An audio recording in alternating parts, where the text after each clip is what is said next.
nakakabahal at nakakagalit talaga. Ang kakapal talaga ng mga mukha, di ba? Ang tatapang talaga ng mga apog, di ba? Labis na nababahala at galit ang ilang senador sa patuloy na pagkakahuli sa mga Chinese national na ininalang nag-e-espiya sa bansa. Ilan pa sa kanila, may mga Pilipino umanong kasabwat na naaaresto. Kamakailan lang, 2 Chinese individuals at 3 Pinoy ang nahuli sa Maynila matapos umanong magsagawa ng mga patago at di otorisadong pangangalap ng impormasyon sa Malacanang at iba pang lugar. Ayon kay Senador Risa Ontiveros, resulta ito ng hindi pa nareresolbang issue ng espionage o pag-eespiya sa mga bansa ng mga dayuhan, partikular na ang China. So talagang nagsasalubong na yung mga issue, yung mga haka-haka at yung mga ebidensyang lumabas kahit doon sa aming mga POGO hearings. Konektado yan sa presensya ng China sa ating energy system, sa ating power sector, yung kanilang presensya sa ating telecommunication sector. Maging si Senador Sherwin Gatchalian, naglabas rin ang pahayag ng lubhang pagkabahala sa issue. Dapat anya, mas higpitan pa ang mga seguridad sa mga mahalagang pasilidad ng pamahalaan at pagtibayin ng depensa laban sa mga panganib mula sa loob at labas ng bansa. Tiniyak naman ng palasyo na patataasin nila ang kanilang seguridad laban sa mga espiya.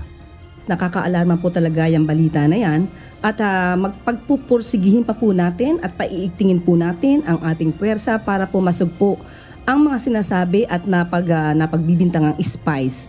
At kailangan po talaga na mas maigting ang pagsisiguridad or pang-seguridad ng ating palasyo at of course ng Pangulo. Nitong Pebrero lang, bago nag-recess ang Kongreso, inihain ni Senate Pro Tempore Jinggoy Estrada ang panukalang batas laban sa mga espiya sa bansa. Layo nitong amyendahan ang mga kasalukuyang batas kaugnay sa mga pag-eespiya. Kabilang dito ang pagpapataw ng mas mabibigat na parusa sa mga mapatutunayang nag-eespiya sa bansa. Kabilang na ang habang buhay na pagkabilanggo na walang parole at ang pagmumulta ng hanggang 50 milyong piso. Ani Estrada, ang mga parusa sa mga existing anti-espionage law ay mabababaw lang. Sinusuportahan naman ni Ontiveros ang panukalang pag-amyenda ni Estrada. I definitely agree with SP Pro Temp Jinggoy Estrada at maaga ko na rin ipinanawagan na i-update at palakasin yung ating anti-espionage laws. Lalo na ang China, for one, meron siyang mga espionage or national security laws na nire-require yung mga mamamayan nila, kahit yung mga state-owned enterprises nila na nagnenegosyo dito sa Pilipinas o kahit sa ibang bansa na kapag hiningan nila ng impormasyon, obligado silang magbigay, kahit siguro to the point of spying.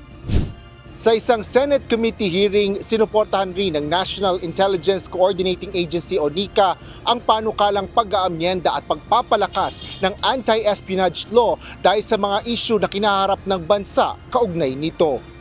Asher Cadapan Jr., UNTV News and Rescue. Diyos ang aming sandigan, serbisyo publiko ang aming pinahalagahan.